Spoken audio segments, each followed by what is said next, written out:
Manila Press presents Peace on the Western Front, written by Mattia Signorini and read by Nick Biadon. Foreword by A. N. Wilson. This short tale is one of the most profound things recently written about the wickedness and folly of war. It centres round the symbolic moment, Christmas 1914, when the opposing armies in the trenches near Ypres joined in a chorus of the carol Silent Night, and subsequently laid down their arms for a day. The propaganda from the British government had told everyone that the war would be over by Christmas.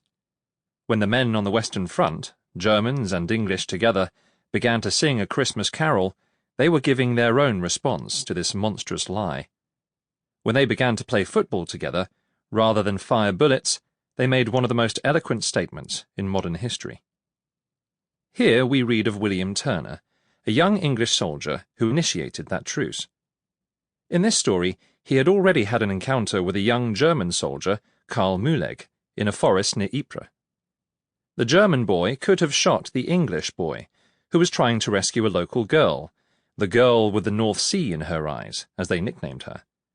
William wants to take her to the sea, and by rescuing her, he reminds his German counterpart, Karl, of the sane world outside the theatre of war, where human beings do not define one another as violent fighting units to be shot at, but are living, breathing, feeling individuals capable of love. I don't think life is what happens to you. Maybe it's nothing more than our reaction to those circumstances, says Karl to William. And, years later, when he is bringing his son to revisit the scenes of these wartime encounters, he says to his boy, "He, i.e. William, showed me and many other men the way to peace." Karl says this to his son in the early 1930s. He remembers a corporal who, in this story, if not in actual history, had acted as a messenger between the front line and the regimental headquarters. This young man, who had won the Iron Cross, was now, in 1933, when Karl is telling the story to his son, the Chancellor of Germany, and he had learned none of the lessons which were so obvious to Karl, to William, and to the other young men who laid down their weapons and played football together, rather than kill. His name, it scarcely needs pointing out, was Adolf Hitler. It was inspired of Mattia Signorini to make Hitler part of the story. As we know from hindsight, all those who supposed during the 1930s that Hitler would have brought peace to Europe if only certain conditions were fulfilled were deluding themselves. If only France could give up its demand for German reparation. If only Germany could be allowed the Sudetenland. If only, her Hitler would not be compelled to go to war. We realize, however, that Hitler saw himself, the former dispatch rider, as a mighty warrior, and war was his raison d'être.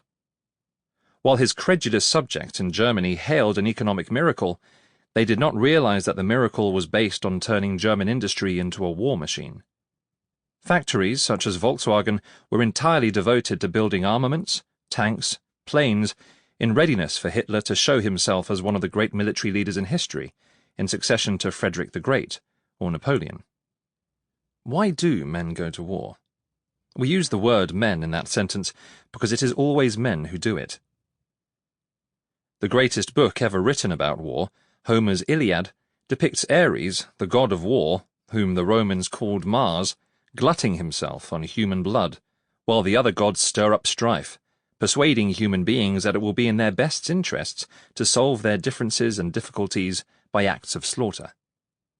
By some mysterious process, successive governments throughout history have persuaded young men that it would be in their cities' or nations' interest for them to take up weapons and kill other young people whom they have never even met.